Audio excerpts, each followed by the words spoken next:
What's up, Multiverse? Dr. Dave here. Welcome to the Geek Lounge and a happy Friday to each and every one of you. We're actually shifting gears today. There's been a lot of emphasis the last couple of weeks on TCGs. For those of you who watch me just for the TCGs, don't you worry, we've got lots of cool content on the way.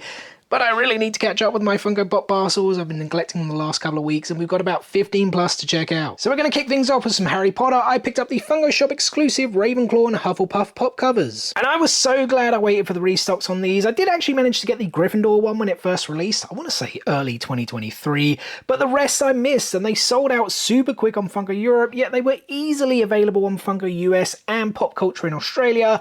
Except maybe for Slytherin, which seems a bit harder to find. I'm honestly not sure whether they made less of those. I mean, you can still grab it on Pop Culture as part of a mystery box bundle, but unfortunately it has restricted shipping, as they are of course Funko Shop exclusives, so you would need a reshipper. But it honestly did annoy me that we had these stock issues for the UK and Europe where Adventure Harry Potter is most popular. Anywho, we do now finally have Hufflepuff and Ravenclaw into the collection. I honestly think these look great and will make for a cool display piece on the wall altogether to make up the Hogwarts emblem. Yeah, just need to try and get my hands on the Slytherin one. And we got one other Harry Potter Funko Pop to check out, guys. The Pop in a Box exclusive Voldemort with Nagini. Now, why am I picking up a 2019 exclusive so late, you may ask?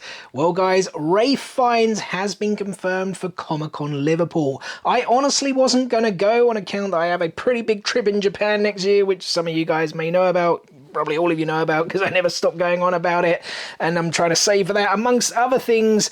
But yeah, Ralph Fiennes absolutely sold me, so I am heading to Comic-Con Liverpool next month. I'm going to get this bad boy signed. I cannot wait. I don't think, I'm not sure if he's ever done a con. If he has, it's definitely not been for like 10 or so years. So as I said, this was a Pop in a Box exclusive. Who remembers them, by the way? I actually bought my first Funko Pops from them. It was a bundle that I can't entirely remember its full contents, but I do know the OG Undertaker from the WWE was one of them, so that's the one I tend to go with whenever anyone asks me what my first Funko Pop was.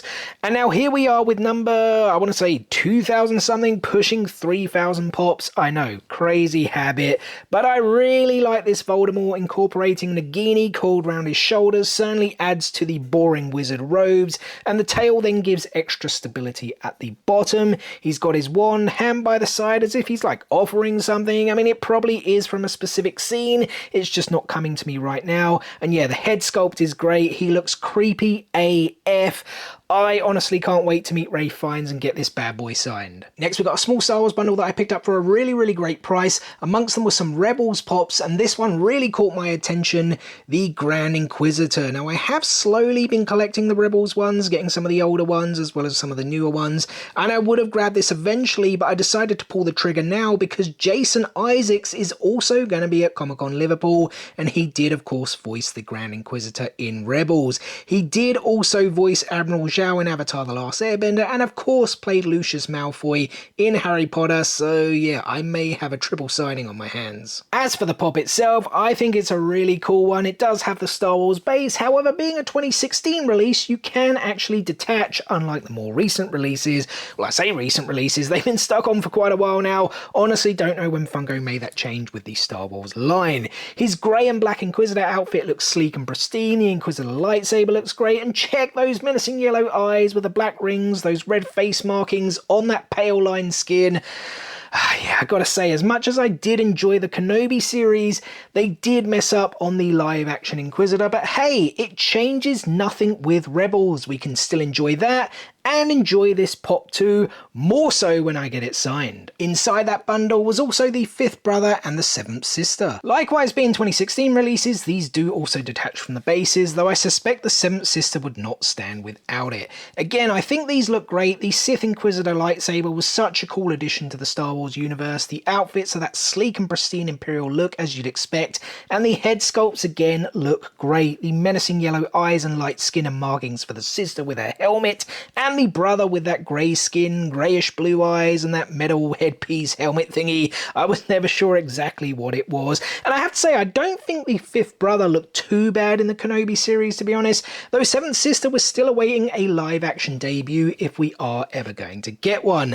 And if we do you think think Sarah Michelle Gellar would ever reprise the role for live action. Continuing with both the bundle and the Inquisitor theme, we do have the second sister from the Jedi Fallen Order video game. So this was a 2019 release, and she cannot detach from the base, so that decision was made sometime between 2016 and 2019.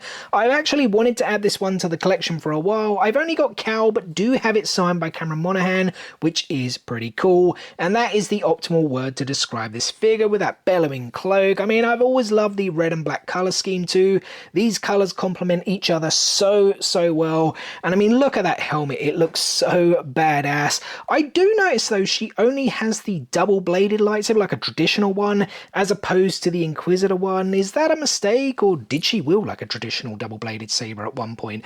I honestly can't remember. It's been a while since I played Fallen Order. I am currently playing Survivor finally though after all this time, and I'm really enjoying it. There were also 2 Imperial Death Troopers from Rogue One in the bundle, a common release as well as the Smuggler's Bounty exclusive. And I mean, I'll give you guys a quick look at them as they are pretty cool, badass looking figures. The one on the left is the Smuggler's Bounty exclusive holding the rifle by the side, and the common release on the right, he has the rifle in his hands. Again, we've got that sleek black look of the Imperials with the Death Troopers specifically in all black with the green eyepieces in the helmets.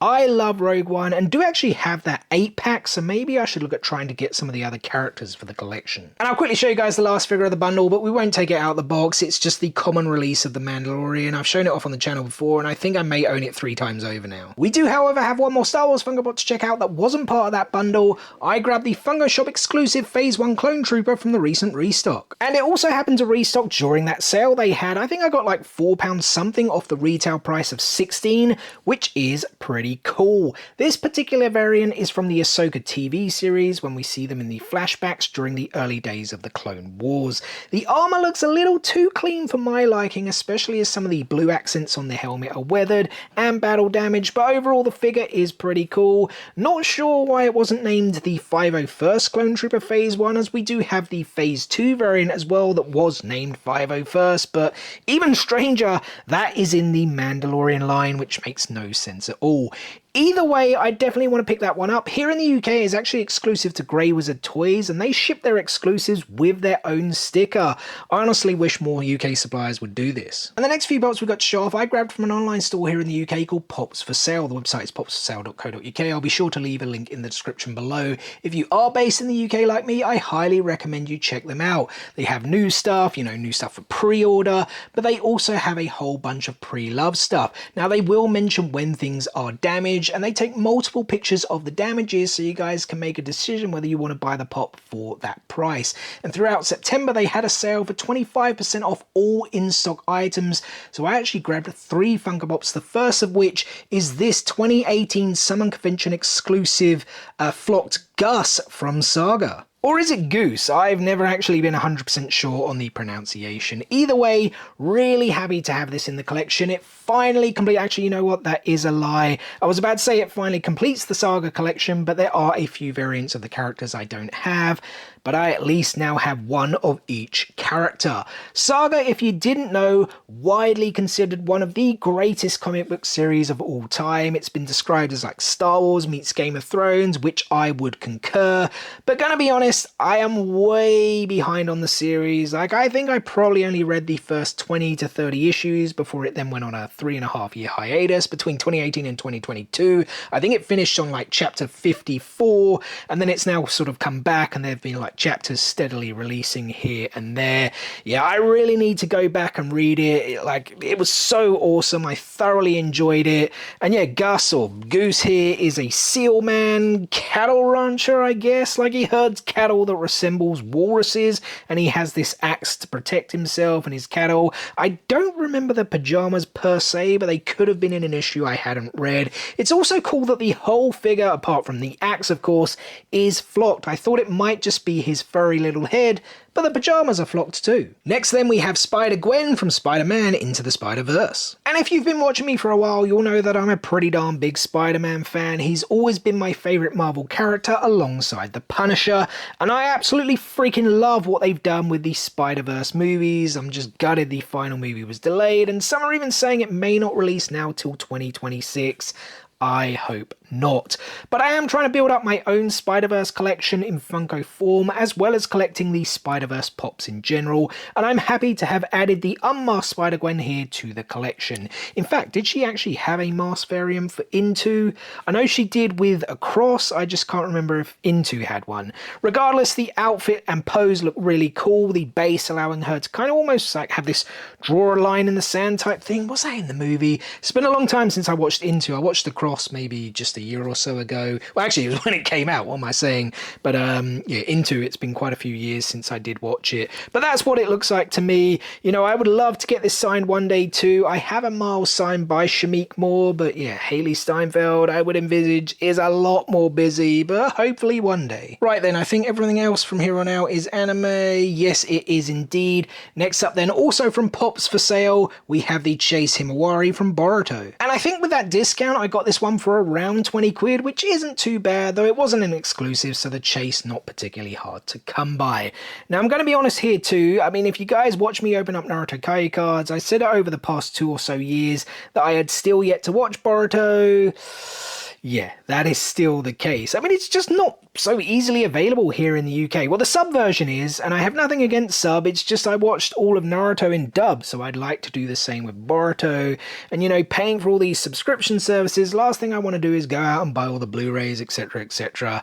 But I'll get to it eventually. So, Himawari here, daughter of Naruto and Hinata. From what I have seen in terms of clips, complete cutie patootie, and I believe this may be when she unlocks her Byakugan after Boruto rips her teddy and she kind of goes ape and ends up punching her dad, who jumped in front of Boruto to defend him. At least that's the scene I think of when seeing this pop, with the pointing, with those popping veins, and of course the white Byakugan eyes, as opposed to the usual blue that she has in the anime, as well as the common release. Alright, last few pops to go, guys, and I got all of these in that same Funko sale where I purchased the Phase 1 Clone Trooper. First up from My Hero Academia, we have Tomura Shigaraki in the armchair. And yeah, there was no way I was buying this one at full price. Yes, there's quite a lot going on with it compared to other pops, but this ain't a deluxe, man. I mean, maybe that's why we now have this Pop Plus range coming out. But yeah, it was a nice 50% off during that sale, so I got it for 15 quid, which I think is a fair price.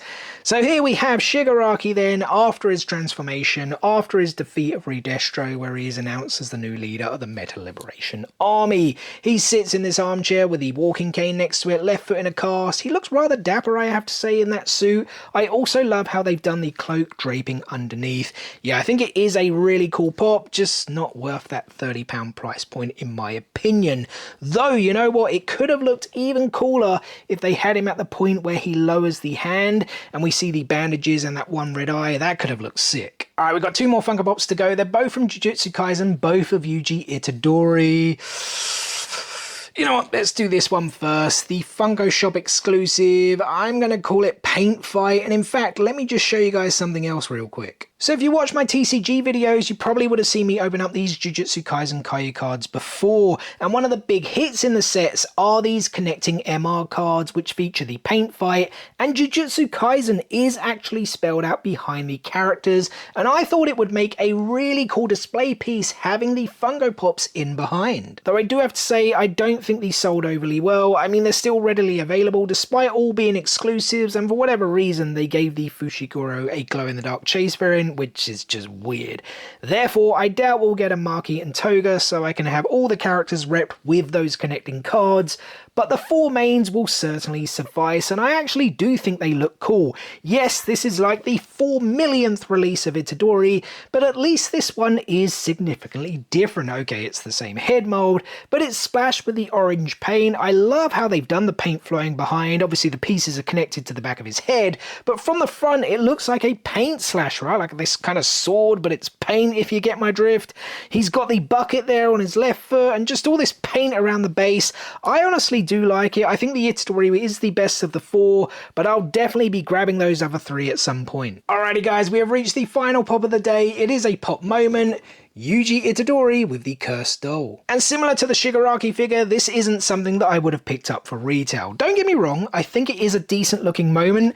Whether it's the best one Funko could have done is certainly up for debate, but it is decent nonetheless. However, not £33 decent for me, so I was super happy to get this for around the £20 mark. It's actually from the second episode when Yuji is introduced to Jujutsu High Principal Yaga, and he sets one of his cursed dolls onto Yuji as a test. We got the pillars of the dojo with the candles, and it's actually when Yuji has been floored, and the doll then comes in with a Superman punch, or I guess Super Doll punch, before Yuji headbutts and then subdues that little bastard. As a pop, it's definitely a decent looking moment. I just feel there are other moments from that first season they could have done, and I guess they may still do. And you know what, actually thinking about it, I'd like to see a Principal Yaga sitting there with his dolls when he's first introduced, you know, kind of similar to how they've done with the new Alaka from Hunter x Hunter that will be releasing soon. I think that could look really cool. And well, there we go guys, that is me caught up with my Funko Pop parcels. Until next time, and that is also going to do it for today's video. So first and foremost, thank you so much for taking time out of your day to spend with me here on the Geek Lounge. It is very much appreciated, and I hope you did enjoy the video. If so, be sure to give it a thumbs up and drop some comments below. I want to know what Funko Pops you guys have picked up recently. And as always, we've got plenty more content on the way for you guys. The usual Funko, Lego, Searches, figures, and TCGs are all incoming. Speaking of Funkos, tons more to come in, guys. I'm expecting a delivery tomorrow, something as well early next week, so we'll probably have another catch-up video. And then we do, of course, have New York Comic Con. There's that FunCon Limited event, or pardon me, FunCon London event, I should say, even though it's just online. I don't really know what it has to do with London, but yeah, we're expecting those drops quite soon as well. There's quite a bit at New York that I do like as well, which kind of annoys me, again, saving for Japan, and then they release a whole bunch of stuff at Comic-Con when, like, San Diego was kind of rubbish in my opinion, WonderCon was kind of rubbish. Wait, was there even a WonderCon drop this year? I can't entirely remember. No, it was C2E2, which was okay, I suppose, but yeah, tons that I want to pick up at New York Comic Con, which is annoying for my bank manager. Really happy for me and for you guys if we can unbox them here on the channel though. What else? TCGs, I mentioned it earlier, tons of TCG videos dropping, including that Ultimate Tier 4 box battle, which will probably be next Saturday. As for tomorrow, maybe, I'm not 100% sure yet. Maybe a Lego video may be coming as well. If not tomorrow, that will probably be coming next week. So make sure you stay tuned for all of that and much, much more. What is the easiest way to stay tuned? I think you already know that answer. Subscribe, hit click, smash that subscribe button and enable those notifications so you don't miss out on any of that future content. Guys, thanks again for watching today's video and we'll see you on the next one. Peace out, nerds.